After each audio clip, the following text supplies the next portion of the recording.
پاکستان کی نگراں حکومت نے اعلان کیا ہے کہ عام انتخابات اپنے وقت پر ہی ہوں گے۔ اسلام آباد سے موصولہ رپورٹ کے مطابق پاکستان کے نگراں وزیر اطلاعات مرتضیٰ سولنکی نے اسلام آباد میں ایک تقریب میں کہا ہے کہ انتخابات 8 فروری کو ہی ہوں گے۔ پاکستان کے نگراں وزیر اطلاعات نے کہا کہ ملک کا الیکشن کمیشن آزادانہ، منصفانہ، شفاف اور غیر جانبدارانہ انتخابات کرانے کا پابند ہے۔ انہوں نے کہا کہ 8 فروری کے انتخابات کرانے کے تعلق سے نگراں حکومت الیکشن کمیشن کی پشت پر کھڑی ہے اور اس کی بھرپور حمایت اور پشت پناہی کرے گی۔ پاکستان کے نگراں وزیر اطلاعات نے کہا کہ انتخابات کے لیے الیکشن کمیشن کو سبھی ضروری سہولتیں فراہم کرنا نگراں حکومت کی ذمہ داری ہے کہ جس میں کوئی کوتاہی نہیں برتی جائے گی۔ راولپنڈی کی انسداد دہشت گردی عدالت نے سابق وزیر اعظم عمران خان کے جسمانی ریمانڈ کی درخواست مسترد کر دی۔ اسلام آباد سے موصولہ رپورٹ کے مطابق راولپنڈی کی انسداد دہشت گردی کی خصوصی عدالت نے 9 مئی کے واقعات کے تعلق سے سابق وزیر اعظم عمران خان پر قائم کیے جانے والے 12 مقدمات کی ایک ساتھ سماعت کی۔ اس رپورٹ کے مطابق مقدمات کی سماعت انسداد دہشت گردی عدالت کے جج ملک اعجاز آصف نے کی۔ سماعت کے دوران عدالت میں عمران کے وکیل ملک فیصل اور شہباز کھوسہ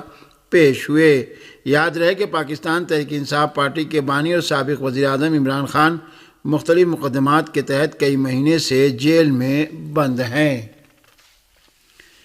سانحہ کرمان میں خودکش دہشت گردوں کی مدد کرنے والے 35 افراد کو گرفتار کر لیا گیا ہے۔ ایران کی وزارت انٹیلیجنس نے اپنے ایک اور بیان میں کرمان کے دہشت گردانہ واقعے کے بارے میں اعلان کیا ہے کہ کرمان کے دہشت گردانہ واقعے کے ایک عامل عبداللہ تاجکی نامی ایک تاجکستانی شہری رہا ہے جو ایک عورت اور بچے کے ہمراہ ایران کی سرحدوں میں داخل ہوا اور صوبہ کرمان منتقل ہوا، اور پھر اس نے دھماکہ خیز مواد اور وسائل سے بم تیار کیا اور دہشت گردی کے المناک واقعے کے رونما ہونے سے 2 روز قبل ایران سے باہر منتقل ہو گیا۔ ایران کی وزارت انٹیلیجنس نے اعلان کیا ہے کہ دہشت گردی کے اس واقعے کے منصوبہ سازوں اور ان کے اعلی کاروں کے اندرون و بیرون ملک سے جڑے تاروں کا پتہ لگانے کی کوشش کی جا رہی ہے، اور ملک کے اندر اب تک مختلف صوبوں من جملہ کرمان، سیستان و بلوچستان، خراسان رضوی، اصفہان، تہران اور مغربی آذربائیجان سے 35 افراد کو گرفتار کیا جا چکا ہے۔ اسی طرح بیرون ملک موجود دہشت گرد عناصر اور اعلی کاروں کی شناخت کر لی گئی ہے جو اس دہشت گردانہ اور مجرمانہ واقعے میں ملوث رہے ہیں، اور ان کا تعاقب کیا جانا نہایت سنجیدگی کے ساتھ ایجنڈے میں شامل ہے۔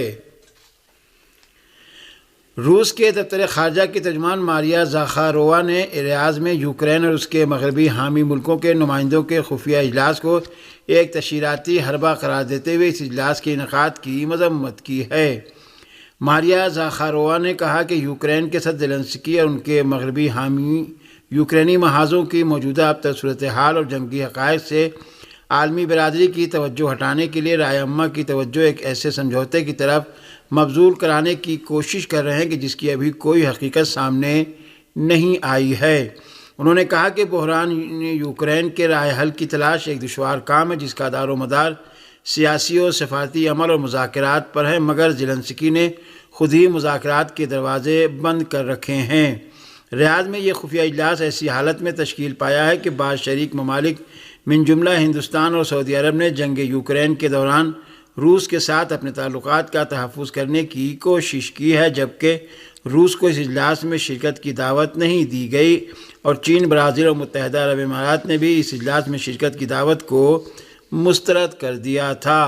اور غاصب صہیونی حکومت کی جارح فوج نے غزہ پر وحشیانہ جارحیت کا سلسلہ جاری رکھتے ہوئے مختلف علاقوں پر شدید بمباری کی، جس میں کئی نہتے اور مظلوم فلسطینی عام شہری شہید و زخمی ہو گئے۔ غزہ پر وحشیانہ صہیونی جارحیت اپنے 4تھے ماہ میں داخل ہو چکی ہے، اور غاصب صہیونی حکومت کے جنگی طیاروں نے جمعرات کی صبح غزہ کے مختلف علاقوں میں رہائشی مکانات اور اسی طرح نصیرات کیمپ پر بمباری کی، اور البریج اور المغازی کیمپوں کو بھی جارحیت کا نشانہ بنایا، جس میں کئی فلسطینی عام شہری شہید ہو گئے۔ غاصب صہیونی حکومت کی جارح فوج نے خان یونس کے مغرب میں واقع ایک علاقے پر بھی شدید بمباری کی، جس میں 7 نہتے اور مظلوم فلسطینی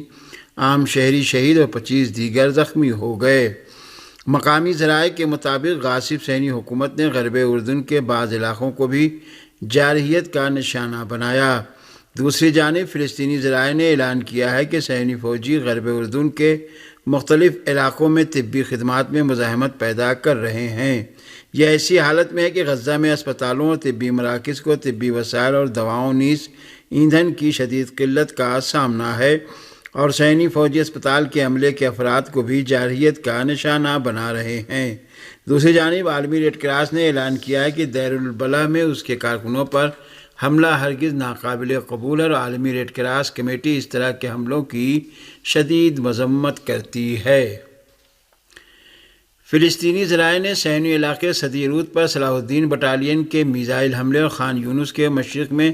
فلسطینی مجاہدین اور صہیونی فوجیوں کے درمیان شدید لڑائی جاری رہنے کی خبر دی ہے۔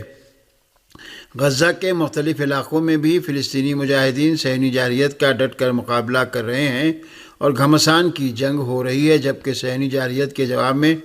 صہیونی علاقے صدی رود پر صلاح الدین بٹالین نے میزائل حملہ کیا ہے۔ صہیونی فوجی افسران نے اعتراف کیا ہے کہ فلسطین کی تحریک استقامت کی جانب سے سخت مزاحمت کی جا رہی ہے، اور اس نے مختلف علاقوں میں صہیونی فوج کی پیش قدمی روک دی ہے، اور اسرائیلی فوجیوں کی آگے بڑھنے کی توانائی ختم ہو گئی ہے۔ صہیونی حکومت کے ایک اعلیٰ سابق عہدیدار احیود یاتوم نے بھی صہیونی فوج کی بے بسی کا اعتراف کرتے ہوئے اسرائیلی قیدیوں کو رہا کرائے جانے اور اس سلسلے میں تاوان کی ادائیگی کی ضرورت پر زور دیا ہے۔ اقوام متحدہ میں پاکستان کے ڈپٹی چیف ڈیلیگیٹ عثمان جدون نے بھی کہا ہے کہ پاکستان صہیونی حکومت پر بین الاقوامی عدالت میں مقدمہ دائر کرنے کے جنوبی افریقہ کے اقدام کا خیر مقدم کرتا ہے۔ انہوں نے کہا کہ فلسطینی عوام کے خلاف صہیونی حکومت کی وحشیانہ جنگ کا اپنے دفاع کے نام پر جواز نہیں پیش کیا جا سکتا۔ اسی کے ساتھ نیکاراگوا، بولیویا اور وینزویلا نے بھی غزہ میں غاصب صہیونی حکومت کے جنگی جرائم پر بین الاقوامی عدالت میں جنوبی افریقہ کی اپیل کی حمایت کا اعلان کر دیا ہے۔ نیکاراگوا کی قومی اتحاد کی حکومت نے ایک بیان جاری کر کے اعلان کیا ہے کہ نیکاراگوا سمجھتا ہے کہ اسرائیل کے خلاف بین الاقوامی عدالت میں قانونی چارہ جوئی قانون کی پابندی کے سلسلے میں اٹھایا جانے والا اقدام ہے، جو نسل کشی سے متعلق کنونشن کے رکن